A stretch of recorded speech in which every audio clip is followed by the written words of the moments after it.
This is the world's biggest underwater disco, and it's absolutely packed.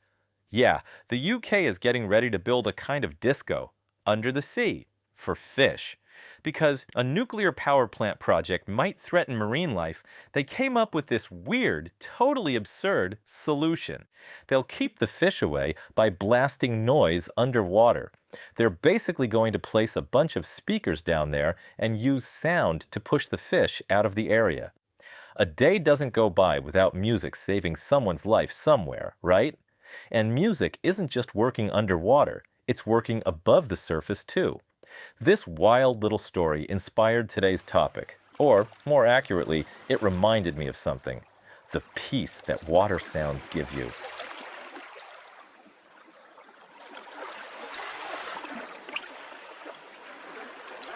That sound people use for meditation, even for healing.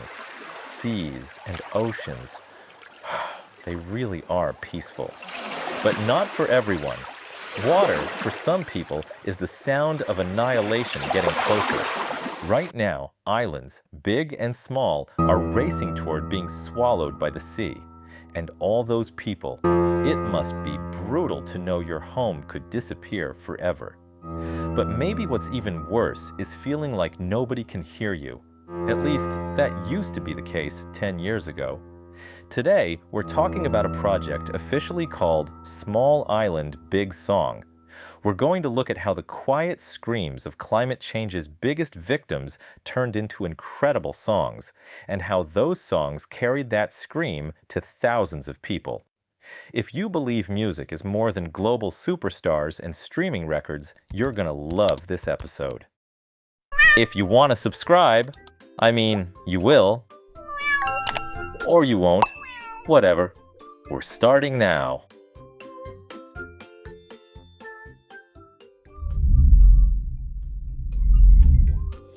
Australian Tim Cole and Taiwanese Bao Bao Chen were producers obsessed with Indigenous music. They weren't hardcore climate activists or anything, just seriously adventurous people.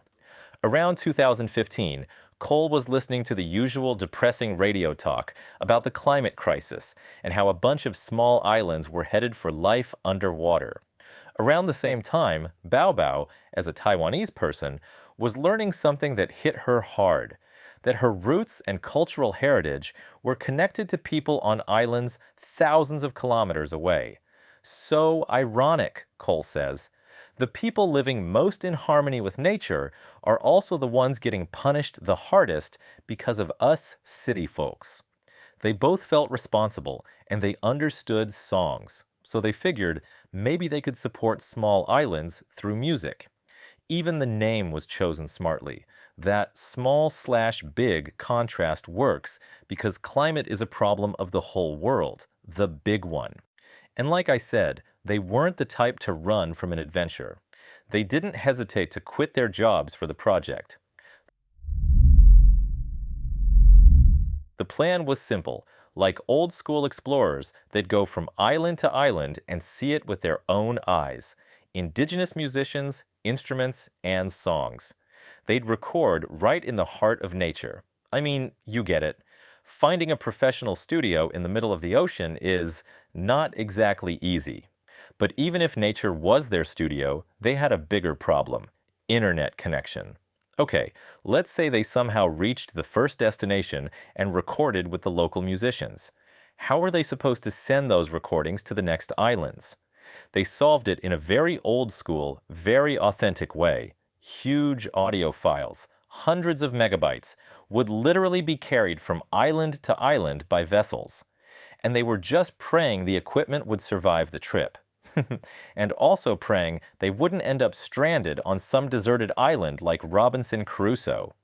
Since gathering everyone in one place was basically impossible, they recorded in an overdub style. So it went like this.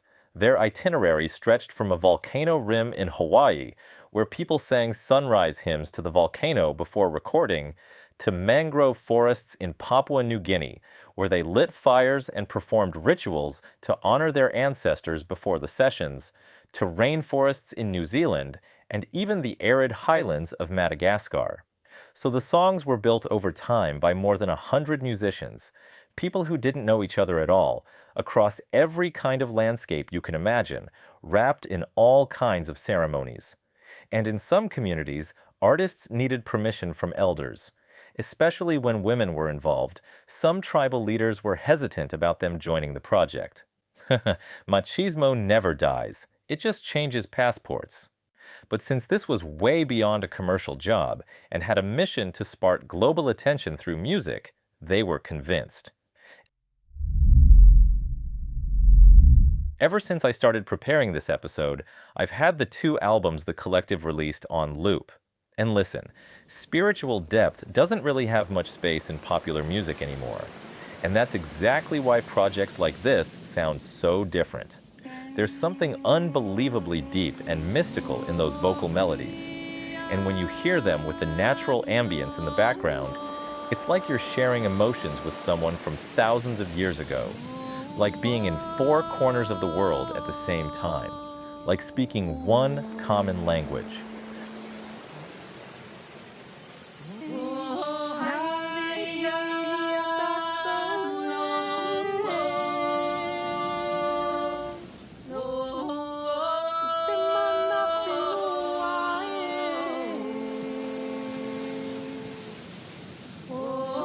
I honestly believe emotions this intense can be delivered through the raw human voice.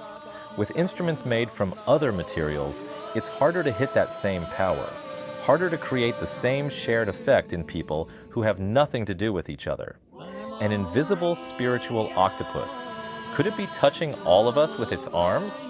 In Polynesian mythology, the octopus is shown as a figure that connects all Pacific peoples. And I'm going to take it one step further.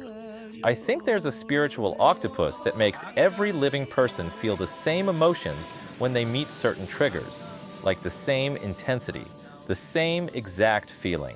The songs were intentionally not sung in widely spoken languages like English or French. They were sung in the musicians' local languages, and on top of the main microphones, they also used a second recording setup just to capture nature's acoustics and blend that ambience into the tracks. So you're listening to songs in languages you don't even understand. And there's no polished, noise-cleaned, glossy production like we're used to. And yet, this is where the octopus theory hits again. Somehow, you still feel something. Shared emotions, a common thread.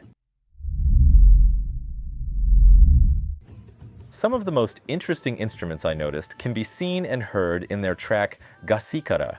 For example, Jeji, which, like Madagascar's national instrument valiha, is a kind of bamboo zither. And this instrument is presented as a concrete example of the Austronesian connection between the Pacific and Africa.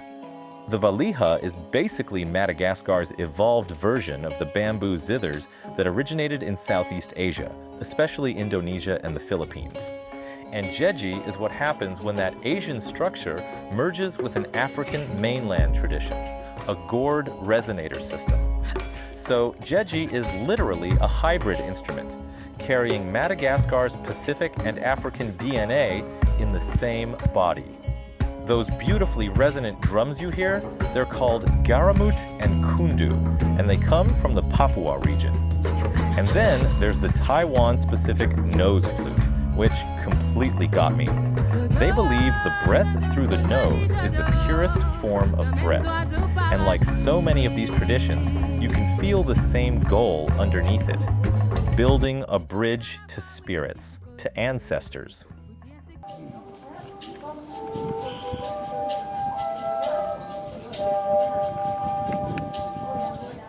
In these cultures, the spiritual devastation of losing land is explained with a wild example.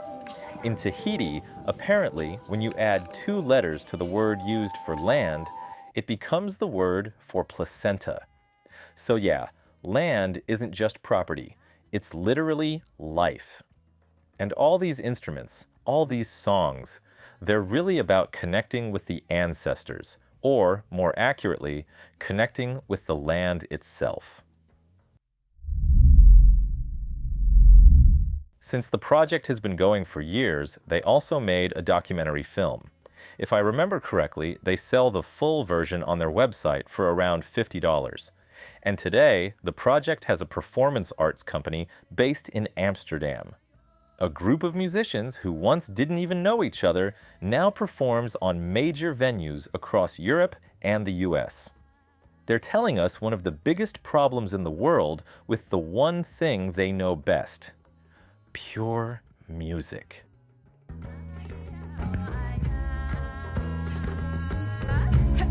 I hope you had a good time. And if you did, the only thing you need to do is support the channel with a like and a comment. I'm especially curious about your suggestions because I really want to turn this place into something great for all of us. Life's short and the music's playing. Until next time, take care.